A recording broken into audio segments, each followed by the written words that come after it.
crowd for Vegas. What is this, Wednesday? Hangover should have been off by at least lunchtime. What's wrong with you people? All right, so you guys do know that this is a lightning talk. This is why I'm talking so slow. This is a 20-minute talk, I guess, and there's 15 minutes of listening to me, and then 5 minutes of listening to y'all, all y'all. My name is Scott Hanselman, and I've got a podcast, and I'm on Twitter. And what I'm showing here, many of you will be thrilled to hear, is not Baby Smash. Yay, sick of Baby Smash. Thanks. You hate babies. What's wrong with you? What this is a project that a buddy of mine did for Adidas. And I'm just going to kind of tell a story and explain how it went down. And my buddy and the designer are in the audience, so we will all give them hugs and smooches when we're done. So this is a typical project. It's one of those kind of trivial but not so trivial kind of things that happens. Adidas comes to an agency, says, hey, we want an application. We want it to be sexy and fun and WPF and web-enabled and pull information in from multiple places. We want to generate buzz, and we want to sell the Adidas brand. So they come in and they say, all right, agency, come up with an application that's going to let people know about NASCAR, because they're big sponsors of NASCAR, and we want to go and pull the NASCAR race data from a feed. So we're explaining the requirements here. We want to pull race data from some web feed. We want to go to the weather, a weather web service, figure out what the weather is going to be on race day, then go to an Adidas database and then recommend clothing that you could wear on race day at that particular location given the weather. Right? So it's got to be kind of a little smart application. And it's got to look good. Work on Windows and be part of a larger web strategy that they've got. So they say, here's X dollars. Figure it out. Right? So my buddy, John, who's in the audience, says, he comes to me and he buys me tacos, because that's how you get free consulting from me. So he says, hey, I'm trying to do this app. I want to do as fast as I can. I spec'd, 3-4 weeks, and I'm thinking that I'll do it in WinForms. I'll probably make some kind of a feed, and I'll have it come down with an HTTP handler. I'll write some XML format. And you can kind of think through how we would do this kind of work yesterday. Right? We make an HTTP handler, some kind of a feed. Maybe we use RSS, but maybe we just make up our own angle brackets. We do some kind of cool owner draw deal. We'd get a designer involved at some point. There'd be a PNG in there somewhere. And it would look OK, and it would do all right. And then the client would say, well, I need an administration site. And then we say, well, you can just edit the XML file yourself. It'll be fine. That's easy. You can do that in Notepad. Because it's trying to keep the costs down. These are the actual kinds of discussions you have when you do an app like this. They want it good and fast and cheap. And we all know the rules of good, fast, and cheap, right? What's the rule? Pick two, right? So John and I were trying to figure out, how are we going to get all three? How are we going to get all three? So he says, I need an admin site. I need a quick database. I need a feed. I need an app to look hot. And I want to do it quickly. And the faster he gets it done, the more money he makes, right? Because this is a fixed bid. And we want the client to be delighted.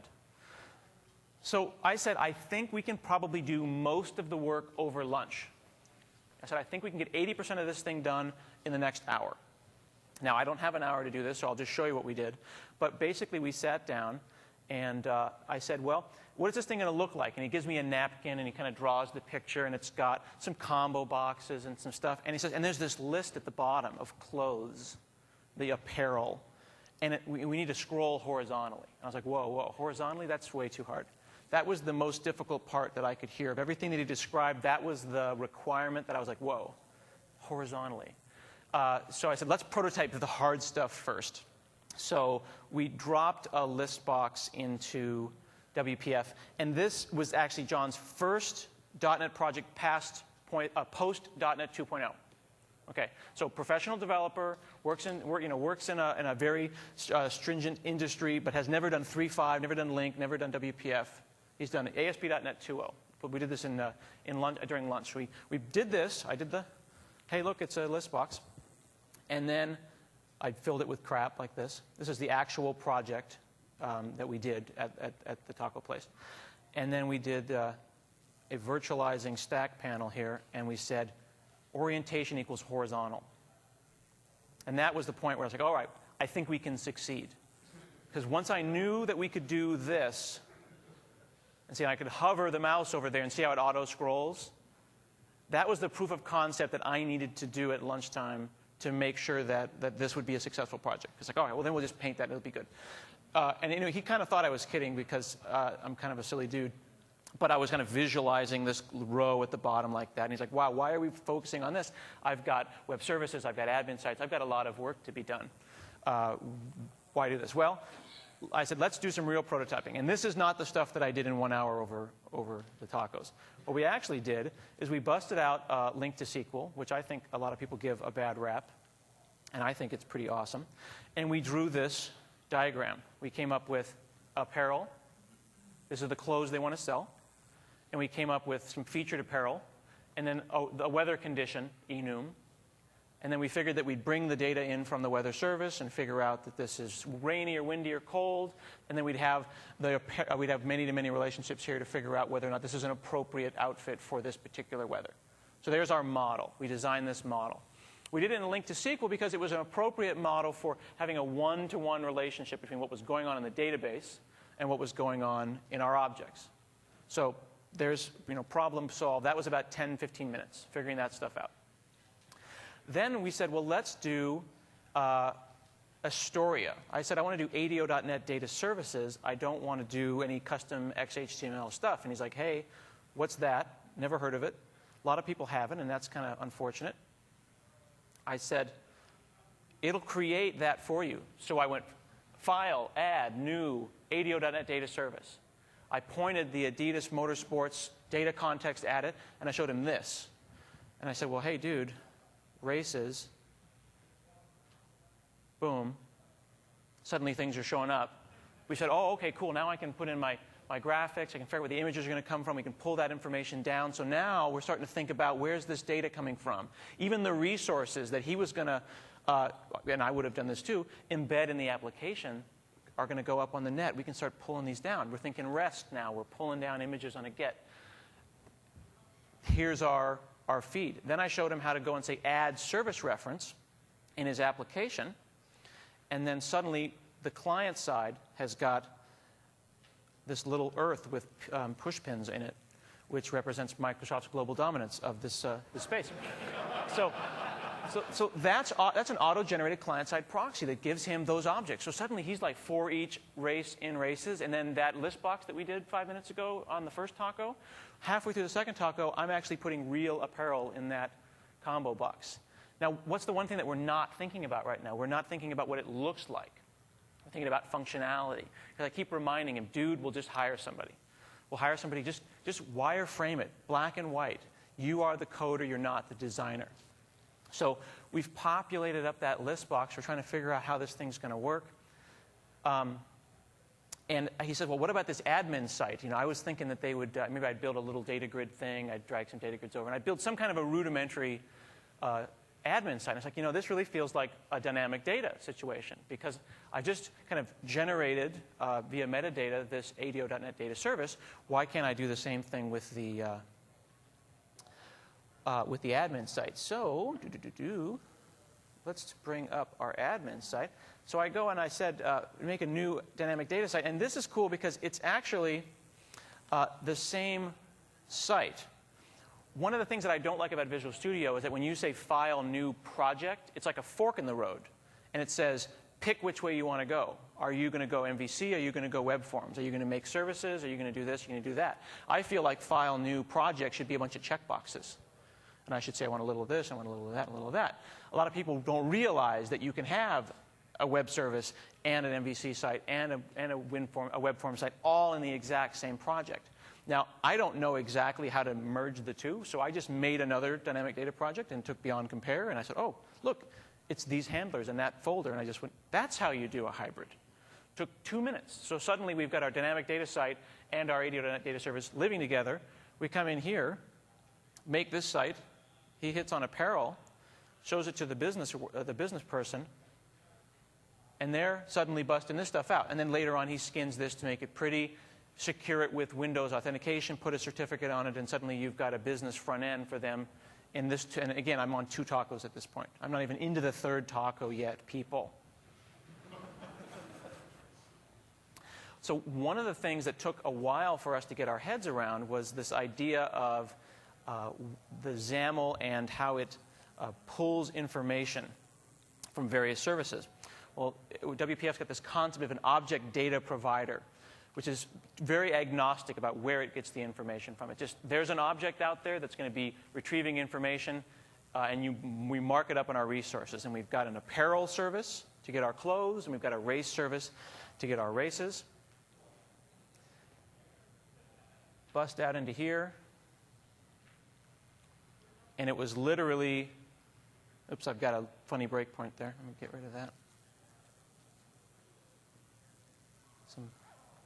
There we go. And figuring out that link query was not that hard. I mean, link is so fun because it almost reads like English, you know? So it's just like, okay, I've got this observable collection. We made it an observable collection, which is a WPF thing, which means that if it changes, I don't have to tell anybody. Everybody just knows because they're all observing it. Once we got those couple of concepts in our head, we're like, oh, I see how I can exploit this. All right, and all of this is set up to get John more money because he's doing a fixed bid. For you folks that are working on an hourly, on a salary rather, this is where you go and say like 2 o'clock, I'm going to go work from home. You know, you're done, and it's 2. But, oh man, this problem's really kicking my ass. I'm going to go work from home. Dark Knight in IMAX, and then, boom, you're done. This is to get you home fast. So we said for each race, give me all the visible races, and give me the ones that are a couple of weeks ahead of now. And then we did a little exception where we return a fake race. So if something goes wrong, we actually return a race in our collection that just says, we don't have any races. He did the exact same thing with featured apparel and a web service that he pulled down from weather.com. Just bringing this information into the system. So then the designer that was coming up with the initial layout turns out was a Flash guy. So he kind of prototyped the thing in Flash and then gives us this Flash file and says, if you can get it, and he was kind of like a Flash guy, so he's very kind of like, if you can get it to look anything like this, I'd be impressed. So the deal was that he's got this app here. Let me bring this back. No, I'm just kidding. I love Flash people. What was it that they said this morning for the first 30 seconds of the keynote that there was a Flash was allowed, and then after that it was all Silverlight? Flash photography. So let me see, pull the data down here. Get our app. I'm running a local instance of this because I wasn't trusting the interwebs around here at the lovely Venetian hotel. There we go. So we've got this layout, and you see this thing here. Let me zoom in with the magic of the Windows 7. See this here? The clothes? Those are my pants right there. Manly men. So we've got a couple of things here. So this is the Flash guy's like, okay, well, it zooms in, fades back, kind of gets out of blurry, and then there's also a Z ordering thing there.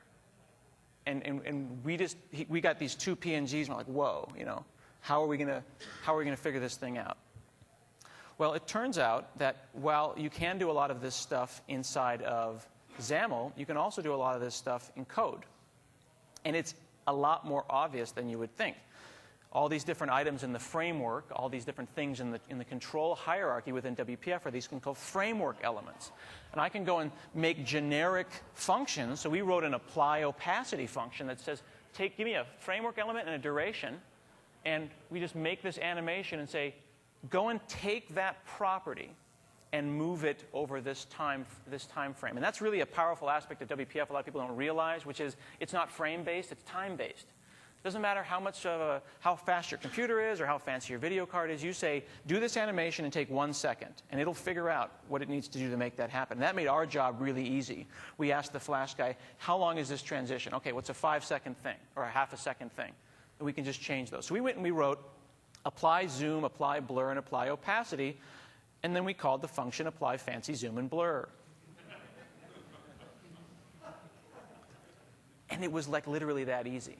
So then we, my friend John Batdorf and I, call my buddy Felix Cork. Is Felix here?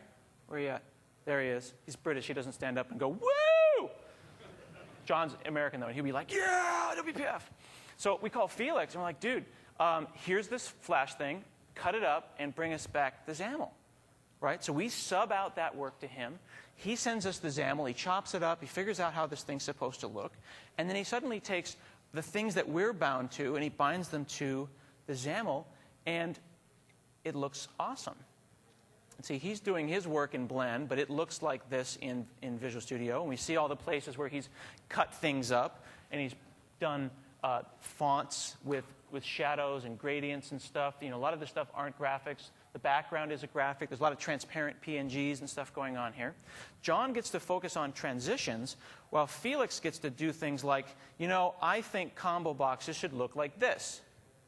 And he makes a generic combo box skin. So we go back to the real application. So here's the actual app. I can hit like upcoming races. Look at this one race, the Bristol Motor Speedway. And then watch this bottom part here. I'm going to click on, remember that list box? Isn't that hot? I need to zoom in. Something like that. If you think about it, see, the problem was that both John and I were thinking about how do we do this in WinForms? How do we do this in GDI? How do we do this in the old way of thinking? They've raised the layer of abstraction to the point where I can think about animations and not about pixels. Where I can say, gosh, I want this glow. How glowy do I want it to be? Right, as opposed to like X or the bit blit of the thing on the stretch blit and the GDI device context. So we get to go back and forth and show them, the client, really, really quickly the kind of stuff that they were doing. We get to focus on fun stuff, like it was like a thrill when we got that to work. But that was easy because that's something that Felix gets to do. He just says, hey, when it's down, do this. Here's the transition. And we're having a blast. We bring in all of our graphics. All these images are managed by the client. They're all PNGs that are actually coming down. And they're being bound automatically. With WPF, we just take that object that's coming back from the ADO.NET Data Service and bind it. And the getting of the image and the keeping of the image and the binding it there is all handled. We don't have to think about any of that kind of stuff. All of this stuff was about 2 weeks of work and about 4 weeks of arguing with the client. Everybody wins. Designer gets work. John gets work. I get to hang out here and take credit for it, which is nice.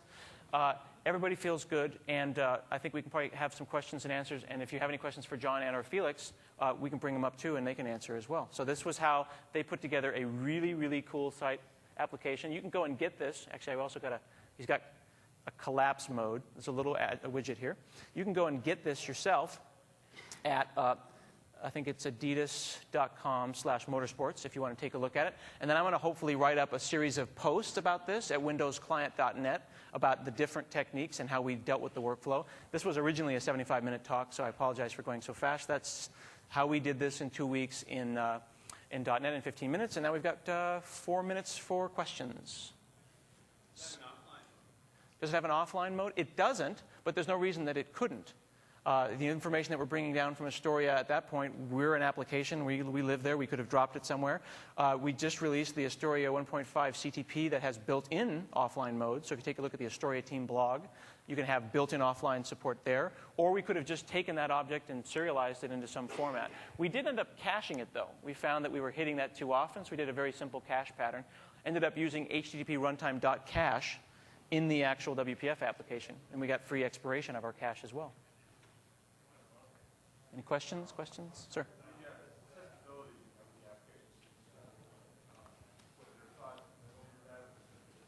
So there wasn't any thought about this from a testing perspective other than us testing ourselves. We could have used system.windows.automation, and we could have automated all of WPF if we wanted to, because WPF is a very, very testable framework. I could have tested the web stuff in the classic kind of web way, but on the WPF side, in this particular application, it was so simple we didn't do any testing. I know it's no excuse, and we're horrible people, and I'm sorry. But, what price my soul? No, we did not test it. But system.windows.automation would have been the way to test it with WPF. It's a good question, though. I haven't done a lot of test-driven development with WPF, and I'm interested in learning about that. So I'll probably start learning in public, which is kind of something that I do well. Yes?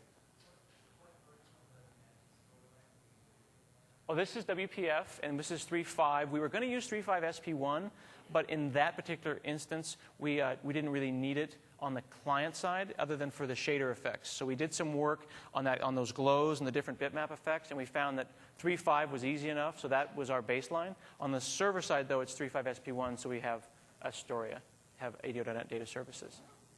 We picked the least common denominator. Yeah. Yeah, so we thought about doing click once, but we wanted, the client wanted to be able to have a more control over the actual .NET framework installation. So he ended up just using the setup deployment projects that were built into Visual Studio and deploys an MSI. This one is not using the client profile. I'm trying to remember why we didn't use the client profile. I'd have to look. There were a couple of classes we needed that didn't use the client profile. No, yeah, I wouldn't have not used the client profile just for want of that one class. HTTP cache I just used for the expiration. I'd have to look at our notes. There was a reason why we didn't do that. It may have been a client decision. I'm not sure. I have to check on that. That's a good question. If you want to follow up, we'll find out. He's asking if we didn't use the smaller version of the .NET framework. There was some beefier thing we needed on the client, but that's a good question.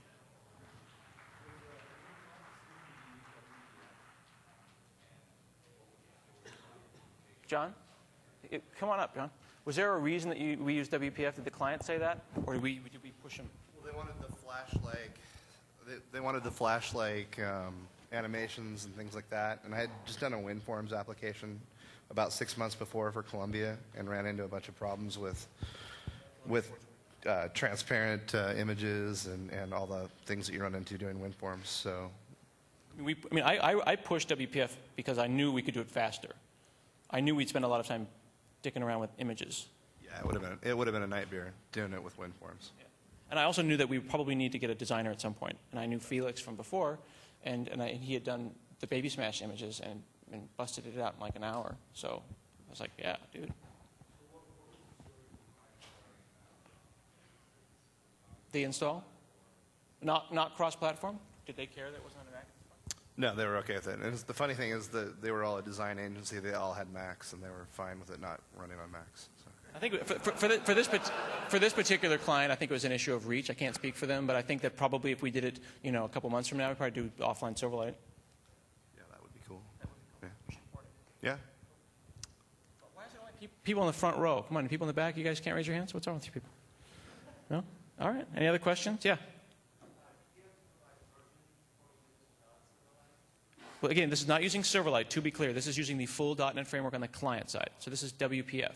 So there is no web story. So if you go and hit adidas.com/motorsports, their marketing site for the promotion of this is Flash. And you'll find, actually, we can do it right now, that particular site is creepily like this application. It is almost exactly like this application. Is it Adidas? Plug myself back in here. Motorsports. Da, da, da. So that may look familiar to you. Right? Race day?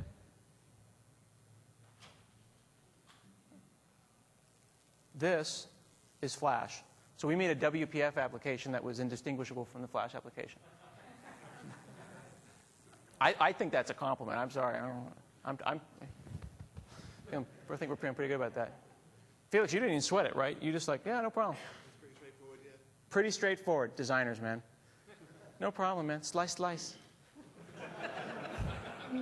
Any other questions? Any questions for John or Felix specifically? All right. Well, that's what I got right now. My name is Scott Hanselman. Email me if you have any questions, and I'll hook you up with John or Felix. And let's give John and Felix a big hand for doing the actual work.